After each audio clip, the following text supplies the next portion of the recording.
آج ہم ایک ایسے موضوع پر بات کر رہے ہیں جو ہماری سماجی زندگی کا ایک اہم پہلو ہے۔ یہ کتاب اودی ہیلپ او کے بارے میں ہے جو کیتھرین اسٹوکیٹ نے لکھی ہے۔ یہ کتاب ایک ایسے دور میں لکھی گئی ہے جب معاشرے میں رنگین لوگوں کے ساتھ امتیازی سلوک کیا جاتا تھا اور انہیں ان کے بنیادی حقوق سے محروم کیا جاتا تھا۔ اس کتاب میں 3 خواتین کی کہانی ہے جو اپنے معاشرے میں موجود ناانصافی اور تعصب کے خلاف لڑتی ہے۔ کیتھرین اسٹوکیٹ ایک امریکی ناول نگار ہیں جنہوں نے اپنی پہلی ناول اودی ہیلپ او لکھ کر شہرت حاصل کی۔ وہ امریکہ کے ریاست میسیسپی میں پیدا ہوئیں اور ان کی پرورش ایک غریب گھرانے میں ہوئی۔ ان کی زندگی کا بڑا حصہ جنوبی ریاستوں میں گزرا ہے جہاں انہوں نے رنگین لوگوں کے ساتھ ہونے والے امتیازی سلوک کو اپنی آنکھوں سے دیکھا ہے۔ ان کا ناول اودی ہیلپ انہیں تجربات پر عید ہے۔ دی ہیلپ کی کہانی 1960 کی دہائی میں ہے جب امریکہ میں نسل پرستی کا دور تھا۔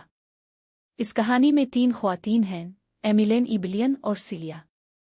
ایمیلین اور ایبلین دونوں افریقی نژاد خواتین ہیں جو گھروں میں کام کرتی ہیں، جبکہ سیلیا ایک سفید فام خاتون ہے جو گھر کی ماہر ہے اور ان خواتین کے کام کی دیکھ بھال کرتی ہے۔ یہ خواتین اپنے معاشرے کی ناانصافیوں کے خلاف لڑتی ہیں اور ایک دوسرے کی مدد کرتی ہے۔ دی ہیلپ اسے ہمیں 3 اہم سبق ملتے ہیں۔ پہلا سبق یہ ہے کہ ہم ایک دوسرے کی مدد کیسے کر سکتے ہیں۔ ایبلین، ایمیلین اور سیلیا ایک دوسرے کی مدد کرتی ہیں اور مل کر ان کے معاشرے کی ناانصافیوں کے خلاف لڑتی ہے۔ دوسرا سبق یہ ہے کہ ہم اپنے معاشرے میں موجود ناانصافیوں کے خلاف لڑ سکتے ہیں۔ ان خواتین نے اپنے معاشرے میں موجود ناانصافیوں کے خلاف لڑا اور ان کے حقوق کے لیے لڑے۔ تیسرا سبق یہ ہے کہ ہم اپنی زندگی میں تبدیلی لائے بغیر اپنے معاشرے کو بہتر نہیں بنا سکتے۔ دی ہیلپ ہمیں یہ بھی سکھاتی ہے کہ ہم اپنے معاشرے میں تبدیلی لانے کے لیے کیا کر سکتے ہیں۔ یہ کتاب ہمیں یہ سکھاتی ہے کہ ہم اپنے معاشرے کی ناانصافیوں کے خلاف لڑ سکتے ہیں اور اپنے حقوق کے لیے لڑ سکتے ہیں۔ یہ ہمیں یہ بھی سکھاتی ہے کہ ہم ایک دوسرے کی مدد کر کے اپنے معاشرے کو بہتر بنا سکتے ہیں۔ دی ہیلپ ہمیں یہ بھی سکھاتی ہے کہ ہم اپنے معاشرے کی ناانصافیوں کے خلاف کیسے لڑ سکتے ہیں۔ یہ کتاب ہمیں یہ سکھاتی ہے کہ ہم اپنے حقوق کے لیے لڑ سکتے ہیں اور اپنے معاشرے کو بہتر بنا سکتے ہیں۔ یہ ہمیں یہ بھی سکھاتی ہے کہ ہم ایک دوسرے کی مدد کر کے اپنے معاشرے کی ناانصافیوں کے خلاف لڑ سکتے ہیں۔ دی ہیلپ ہمیں یہ بھی سکھاتی ہے کہ خواتین اپنے معاشرے میں کتنا اہم کردار ادا کرتی ہے۔